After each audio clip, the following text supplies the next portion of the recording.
just as we allow for corporate deduction. And for those who can't afford it, afford them a healthcare tax credit. If you allow me a minute and just indulge me for a second. Please, go ahead. The big problem we have with healthcare in America is there's a disconnect in the market. The purchaser of health insurance generally is an employer, but the consumer are the individuals. Anytime, it doesn't matter if it's healthcare insurance or a parent buying something for a teenager, anytime you have the purchaser of a product different from the consumer of a product, you get problems in the marketplace. We need to put that together. And we need to allow for individual purchasing of health insurance rather than have this odd dichotomy of employers buying it but individuals consuming it. We need to make the health insurance market a more normal market like homeowners insurance or life insurance or auto insurance. Or car insurance. Exactly. The average American, the average resident in Hawaii, you don't have to go to your boss to get your auto insurance. You don't go to your boss to get your life insurance. Correct. You shouldn't need to go to your boss to get your health insurance. So in the same way, it follows you around. You pick the program that you want. Exactly. That suits your needs. Exactly. And your physical condition. And the problem, the reason we have this right now in the United States with the employer purchasing and individual consuming is because there is a corporate deduction for health insurance, but there's not an individual deduction for it. And I do recognize, though, that there are some individuals who are below a certain income who can't afford it. And for them, I certainly think we should afford a credit off of their taxes so they can afford the insurance. And so, because I know some people will argue, well, if it's all individuals, some people won't buy it because they're too poor. They can only afford it through their employer.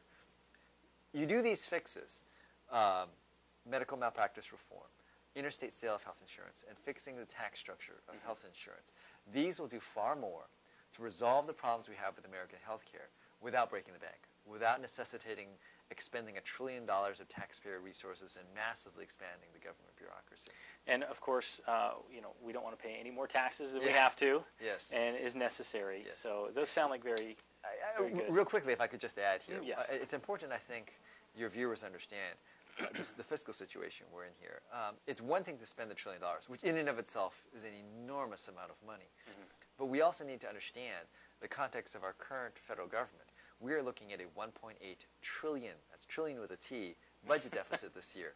That is an absolutely phenomenal amount. So in and of itself, spending $1 trillion is bad because it's money we don't have. But it is doubly bad when you set it in the context of the enormous budget deficits that our country is currently facing. I mean, we're spending money we simply do not have and taxing future generations. Agreed. And going to hopefully be able to get to some of those financial questions to you a little bit later. And but also I wanted to touch on just how healthcare, and you take the proposals by the Obama healthcare plan. I'm going to switch gears and talk a little bit about some social issues, but they tie into healthcare.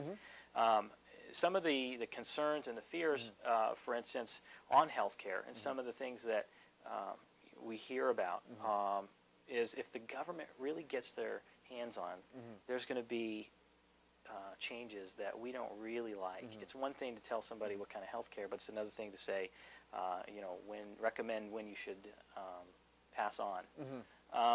And there's other things in there. Can you talk to some of the end-of-life issues and some of the other subtle things that have potentially been proposed to be slipped in because it's not just end of life. It's also abortion funding.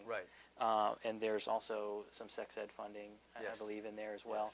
Can you talk a little bit about that? That's exactly the problem of expanding the government bureaucracy and allowing some bureaucrat in Washington, D.C. to dictate what American families can and cannot do with all these issues that you mentioned, end of life or abortion or sex education. I fully respect and understand. Each individual American family can make their own decisions for themselves and their own family of what they want. Now, of course, I have my own views on it. Yes.